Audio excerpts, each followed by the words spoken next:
بسم اللہ الرحمن الرحیم۔ السلام علیکم ناظرین، میں ہوں فراست سلیم اور آپ دیکھ رہے ہیں آپ سب کا اپنا یوٹیوب چینل۔ امید کرتا ہوں کہ آپ سب جہاں بھی ہوں گے خیر و عافیت سے ہوں گے۔ اللہم صلی علی سیدنا و مولانا محمد و آلہ و صحبہ و بارک وسلم۔ ناظرین، پاکستان بار کونسل کے رکن جوڈیشل کمیشن سے مستعفی ہو گئے۔ جوڈیشل کمیشن میں پاکستان بار کونسل کا ایک نمائندہ ہوتا ہے اور اختر حسین تیسری دفعہ جو ہے وہ رکن جو ہیں وہ منتخب ہوئے تھے۔ اب مسئلہ یہ آ رہا ہے کہ تحریک انصاف والے لوگ بڑے خوش ہو رہے ہیں کہ جی اختر حسین جو ہیں وہ ان کے ساتھ جا ملے ہیں، ان کے پیج پر ہیں۔ سینیورٹی کے معاملے پر اختر حسین نے استعفیٰ دے دیا۔ سینیورٹی کس کی کہ لاہور ہائی کورٹ سے جو جج امپورٹ کر کے اسلام آباد ہائی کورٹ لے جائے گئے جسٹس سرفراز ڈوگر، وہ ایکٹنگ چیف جسٹس اسلام آباد ہائی کورٹ ہیں اور انہیں پرماننٹ کرنے کے لیے وہ ایگری نہیں ہیں۔ اب حکومت کے پاس ٹوٹل جوڈیشل کمیشن کے ارکان میں ٹوٹل 13 ارکان ہیں، جس میں سے اکثریت جو ہے وہ حکومت کے پاس ہے، یعنی کہ 7 جو رکن ہیں 2 حکومت کے اپنے ہیں، اس کے اندر پھر اٹارنی جنرل ہیں، وفاقی وزیر قانون ہے، پاکستان بار کونسل ہیں اور اس کے بعد ایک اقلیتی رکن ہے، اور باقی پھر جسٹس منیب اختر ہیں، جسٹس یحییٰ افریدی، چیف جسٹس یحییٰ افریدی، جسٹس منصور علی شاہ، جسٹس امین الدین، جسٹس جمال خان مندوخیل، اور اس کے بعد 2 پھر اپوزیشن سے بیرسٹر علی ظفر اور بیرسٹر گوہر۔ اب 7 ووٹ حکومت کے ساتھ ہر حال میں ہے ہی ہے، اکثریت یعنی کہ حکومت کے پاس ہے، اور پھر حکومتی ووٹوں میں 1 ووٹ جسٹس امین الدین کی طرف سے بھی چلا جاتا ہے، تو حکومت کے پاس 8 تعداد ہو گئی۔ اب معاملہ آ گیا کہ ہائی کورٹس کے اندر جو ججز کی تعیناتیاں ہوئی ہیں پچھلے دنوں، اس میں جو چیف جسٹس ہائی کورٹس ہیں، چاروں ہائی کورٹس کے، وہ ایکٹنگ ہیں، ان کو ابھی پرماننٹ چیف جسٹس وہاں تعینات نہیں کیا گیا۔ اب اس کے لیے اجلاس بلایا جانا ہے۔ اب اجلاس کیوں نہیں بلایا جا رہا، اس کی وجہ یہ آ رہی ہے کہ پچھلے دنوں خبریں بھی آئی تھیں کہ چیف جسٹس یحییٰ افریدی خود بھی سینیورٹی کے معاملے پر جسٹس سرفراز ڈوگر کے حق میں نہیں ہے۔ وہ نہیں سمجھتے کہ یہ سینئر ترین جج ہے اور انہیں چیف جسٹس اسلام آباد ہائی کورٹ بننا چاہیے۔ اب چیف جسٹس یحییٰ افریدی کے صرف مان جانے سے یا کہہ دینے سے کوئی فائدہ نہیں ہوگا۔ اس کی وجہ یہ کہ وہ تو نیوٹرل ہو جائیں گے، وہ کہیں گے میں نے تو ووٹ دیا نہیں اور حکومت کے پاس اکثریت ہے، دیکھیں جی ووٹ اب حکومت کے پاس آ گئے تو مجھے جو ہے وہ اس پہ امپلیمنٹ کروانا ہی کروانا ہے، تو وہ تو گونگلوں سے اس طریقے سے مٹی جھاڑ دیں گے۔ اب آ گئی بات، حکومت کے لیے پریشانی یہ تھی کہ جسٹس جو ہیں حکومتی یعنی کہ حکومت کے اندر سے جو ہے وہ اختر حسین، اب یہ اس چیز پر ایگری نہیں تھے کہ بھئی یہ سینئر ترین سینیورٹی کے معاملے پہ ان کو ووٹ دیا جائے۔ اب اختر حسین بھی گیم کر گئے پاکستان بار کونسل کے۔ ایک خبر تو یہ آ رہی ہے کہ وہ جولائی یا مارچ کے اندر جو ہے نا ان کا مدت جو عہدے کی ہے وہ ختم ہو رہی تھی اور انہوں نے اس موقع غنیمت جانا اور وہ مستعفی ہو گئے، لیکن جو اصل خبر ہے کہ استعفیٰ ان سے لیا گیا ہے۔ اس کی وجہ یہ ہے کہ استعفیٰ لینے کی کہ حکومت کسی قسم کا کوئی خطرہ مول لینا نہیں چاہتی کہ اتنے پاپڑ پیل کر 3 ججز کو جو ہے وہ اسلام آباد ہائی کورٹ لے کر گئے امپورٹ کر کے، اور اس کے بعد پھر ان میں سے جسٹس سرفراز ڈوگر کو ایکٹنگ چیف جسٹس بنانے تک کامیاب ہو گئے، تو اگر پرماننٹ ان کو چیف جسٹس اسلام آباد ہائی کورٹ نہ تعینات کروا سکی حکومت اور اختر حسین ووٹ نہ دے سکے، اور اس کے بعد امین الدین بھی، یعنی کہ وہ خطرہ ہو سکتا ہے نا حکومت کو کہ امین الدین ہو سکتا ہے کہ وہ اس دن نیوٹرل کا کردار ادا کر دیں، وہ ووٹ نہ دیں، تو حکومت کسی قسم کا کوئی خطرہ مول لینا نہیں چاہتی۔ اور اگر چیف جسٹس سرفراز ڈوگر جو ہیں وہ اسلام آباد ہائی کورٹ کے پرماننٹ نہیں بنتے تو حکومت کے لیے اور اداروں کے لیے ڈوب مرنے کا مقام ہے کہ اتنی کوششیں کر کے اتنے پاپڑ پیل کے اسلام آباد ہائی کورٹ لے کر گئے، ایکٹنگ بھی بنوا لیا انہیں ایکٹنگ چیف جسٹس، تو پرماننٹ نہ کروا سکے تو پھر کیا فائدہ۔ اب اسی مقصد کو کامیاب کروانے کے لیے جناب انہوں نے استعفیٰ ان سے زبردستی لے لی ہے کہ آپ کا ٹائم پورا ہو گیا، آپ تو ہمارے ساتھ، آپ نے سپورٹ کرنا تھا۔ دیکھیں جی اگر انہوں نے اپنا ہوتا نا کہ اس پہ ضمیر کا جو ہے وہ آواز سن کر اختر حسین صاحب نے استعفیٰ دیا ہوتا تو پھر وہ ضمیر کی آواز 26ویں آئینی ترمیم کے وقت جو ہے جس طریقے سے وہ پاس ہوئی تھی اس کے بعد وہ مستعفی ہو جاتے، لیکن ایسا نہیں ہوا۔ اختر حسین نے ہر طرح سے حکومت کی اداروں کی سہولت کاری کی۔ 40 کے قریب ہائی کورٹس کے ججز جو ہیں وہ تعینات ہوئے جوڈیشل کمیشن کے اندر، ان کے ووٹ ہر کسی کو انہوں نے ووٹ دیا، اپنی مرضی کے جج انہوں نے تعینات کروائے، حکومت کے ساتھ جو ہے وہ ہاتھوں میں ہاتھ ملا کر چلے، ان کو سپورٹ کیا، جیسے انہوں نے کہا انہوں نے دستخط کیے۔ اب پھر اس کے بعد سپریم کورٹ کے اندر 6 ججز پرماننٹ اور 1 جو ہیں وہ عارضی طور پر ان کی تعیناتی ہوئی پچھلے دنوں، تو اختر حسین صاحب نے کسی قسم کا کوئی جو ہے وہ اس پر نہیں کیا۔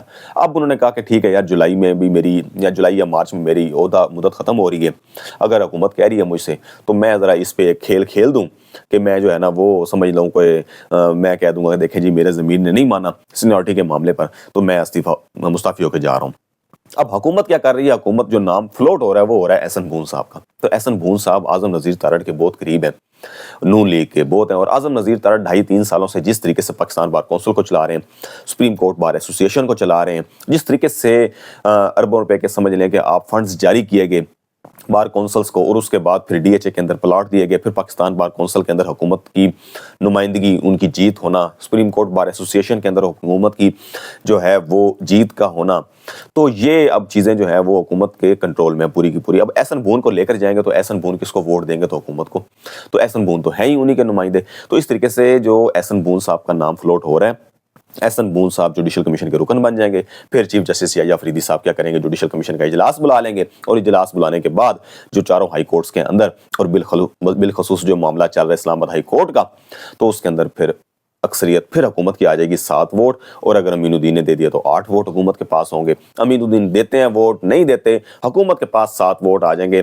جو انہیں خدشہ تھا, ڈر تھا, خوف تھا کہ اختر حسین جو ہیں وہ ووٹ نہ دیں تو ہم کسی خطرے میں نہ پڑ جائیں, تو انہوں نے اس خطرے کو ہی جو ہے نا وہ صفحہ 80 سے مٹا دیا. انہوں نے کہا جی کہ ہم احسن بون صاحب کو لے آئیں گے, ہمارا ووٹ پکا ہوگا تو ہمارے پاس نمائندگی جو ہے وہ پوری ہو جائے گی, اور ہم اپنی مرضی کا چیف جسٹس جس ہائی کورٹ میں چاہیں گے لگوا لیں گے. اور خاص طور پر تو ابھی اسلام آباد ہائی کورٹ میں زیادہ ٹینشن بنی ہوئی ہے, اور اسلام آباد ہائی کورٹ میں جسٹس سرفراز ڈوگر کو انہوں نے جو ہے وہ پرماننٹ چیف جسٹس لگوانا ہے.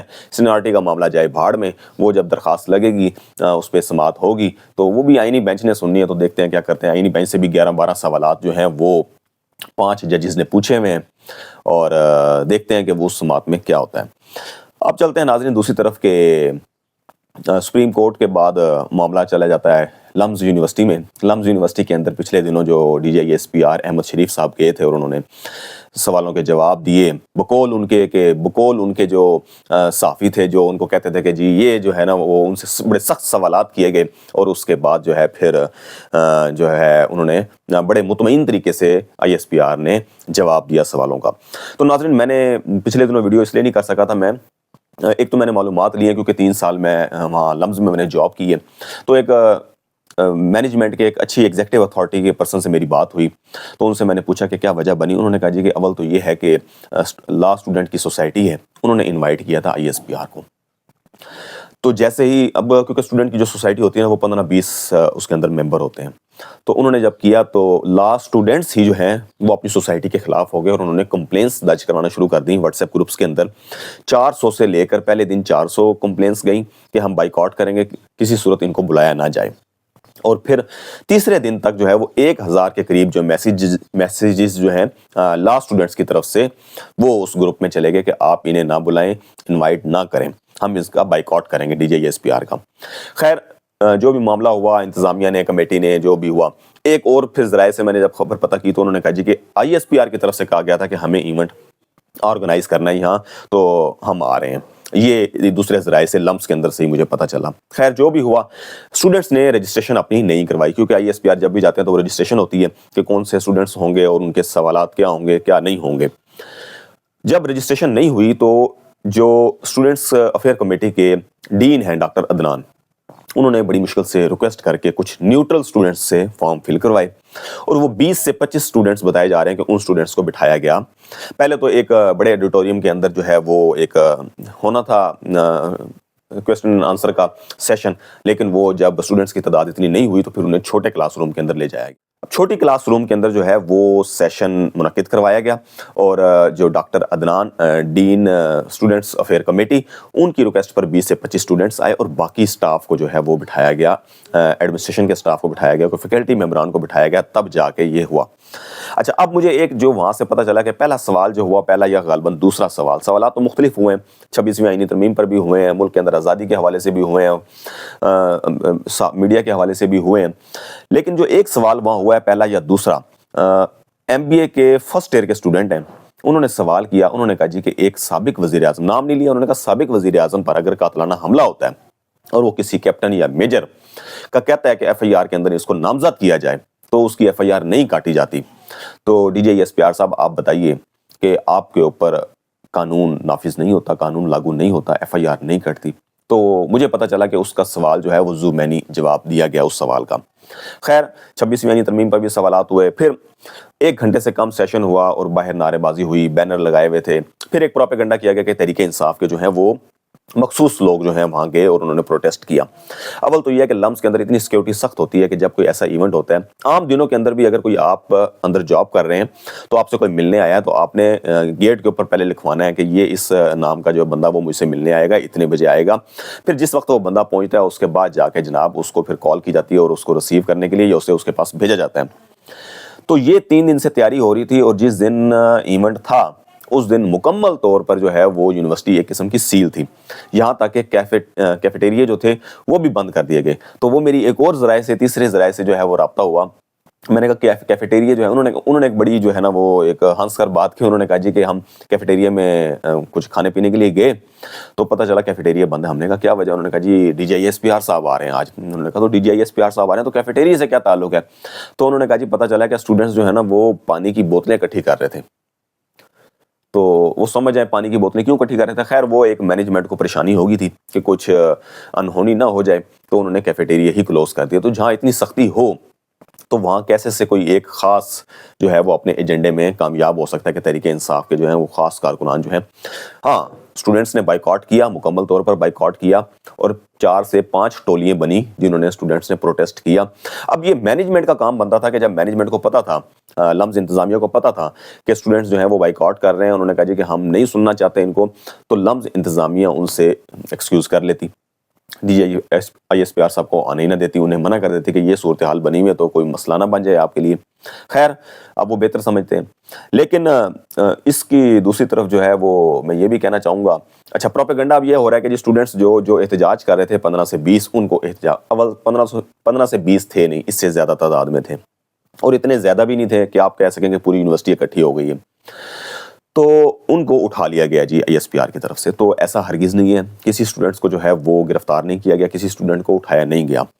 اب کیا لمز انتظامیہ جو ہے وہ اسٹوڈنٹس کے خلاف ایکشن لے سکتی ہے؟ وہ بھی کسی صورت ایکشن نہیں لے سکتی. اس کی وجہ یہ ہے کہ اسٹوڈنٹس کی جو باڈی ہے وہ بڑی وہاں مضبوط ہے, اسٹرانگ ہے. کسی اسٹوڈنٹس کے خلاف آپ ایکشن نہیں لے سکتے جب تک وہ غیر قانونی کوئی کام نہ کریں. اور اسٹوڈنٹس کی باڈی وہاں لمس کے اندر تو وہ کہتے ہیں کہ فریڈم آف سپیچ ہے, آپ جو ہے جو مرضی آزادی ہے, آپ کو بولیں, آپ بات کریں, آپ سوال کریں. تو یہ چیزیں ہیں. اس طریقے سے اگر لمز انتظامیہ ان کے خلاف ایکشن لے گی تو لمز انتظامیہ کے لیے مشکل ہو سکتی ہے, تو وہ کسی صورت جو ہے وہ اسٹوڈنٹس کے خلاف ایکشن نہیں لے گی. اب ناظرین چلتے ہیں کہ آئی ایس پی آر صاحب کو بھی تو چاہیے تھا نا کہ جب عوام ان کے ساتھ ابھی نہیں ہے, جو ماحول بنا ہوا ہے, جو سینیریو بنا ہوا ہے, تو اس ماحول کے اندر آپ کو ابھی فی الوقت جانے کی ضرورت ہی نہیں ہے. کہیں خاموشی سے بیٹھے رہیں, معاملہ ذرا ٹھنڈا ہو جائے تو اس کے بعد جائیں. کچھ دن پہلے آرمی چیف صاحب نے جو ہے وہ اسٹوڈنٹ سے خطاب کیا, اس کی خبر چلوائی گئی اور جب خبر چلوائی گئی تو الٹا وہ پھر تنقید کا نشانہ بنے سوشل میڈیا پر تحریک انصاف کے کارکنان کی طرف سے کہ خواتین کی حرمتی کی بات کر رہے ہیں, خواتین کی عزت و احترام کی بات کر رہے ہیں. تو ڈاکٹر یاسمین صاحبہ کا حوالہ دیا جا رہا ہے, پھر تحریک انصاف کی خواتین کا حوالہ دیا جا رہا ہے. چادر چار دیواری کا تقدس پامال کیا گیا 9 مئی کے بعد, 8 فروری کے بعد. تو وہ جو ہے 8 فروری سے پہلے تو وہ حوالہ جات دیے گئے, تو تھوڑا سا ماحول جو ہے وہ ٹھنڈا ہونے دیں, اس کے بعد آپ چلے جاتے. لیکن شاید آئی ایس پی آر صاحب سمجھ رہے تھے کہ ہم جا کے اسٹوڈنٹس کو کنٹرول کر لیں گے, اسٹوڈنٹس جو تحریک انصاف کی طرف راغب ہو رہے ہیں ان کو اپنی طرف کھینچ لیں گے. تو اس سے اچھا تو وہ ٹھیک کہہ رہے ہیں نا کہ مریم نواز جہاں جاتی ہیں وہ اپنے اسٹوڈنٹس سے اٹھا کے لے جاتی ہیں, چلو بھئی یہ سوال پوچھنے آپ نے, یہ میرے سے پوچھنے ہیں, تو اس کے بعد معاملہ جو ہے وہ ختم ہو جاتا ہے. تو وہ ٹھیک کہا جا رہا ہے کہ مریم نواز جو ہیں وہ آئی ایس پی آر سے بھی تیز نکلی. تو یہ صورتحال ہے, تو دیکھتے ہیں کہ آنے والے دنوں میں کیا ہوتا ہے. لیکن گرفتاری کسی قسم کی وہ نہیں ہوئی. آخر میں ناظرین کے عمران خان کے حوالے سے ڈیلا جیل سے ایک رپورٹ جاری ہوئی ہے کہ جس میں جو ان کے کھانے پینے کے اخراجات ہیں وہ 1 کروڑ سے اوپر جا چکے ہیں ابھی تک. اچھا اب اس میں یہ ہے کہ 1 کروڑ سے اوپر جا چکے ہیں اور ماہانہ 6 سے 8 لاکھ کا خرچہ جو ہے وہ ہونے لگا جب سے بشرا بی بی جیل میں گئی ہیں. اب میڈیا کے اوپر چلایا جا رہا ہے جی کہ 6 سے 8 لاکھ روپے کا عمران خان بشرا بی بی کھانا کھا جاتے ہیں ماہانہ, اور 1 کروڑ روپے کا جناب بجٹ عمران خان پر اب تک کھانے کی صورت میں خرچ ہو چکا ہے. لیکن یہ نہیں بتا رہے کہ وہ کھانے کے پیسے دے کون رہا ہے, وہ ان کی فیملی ان کے اکاؤنٹ سے ٹرانسفر کر رہی ہے. یہ بھی اس رپورٹ کے اندر لکھا ہوا ہے. مجھے دیجیے گا اجازت, اللہ حافظ.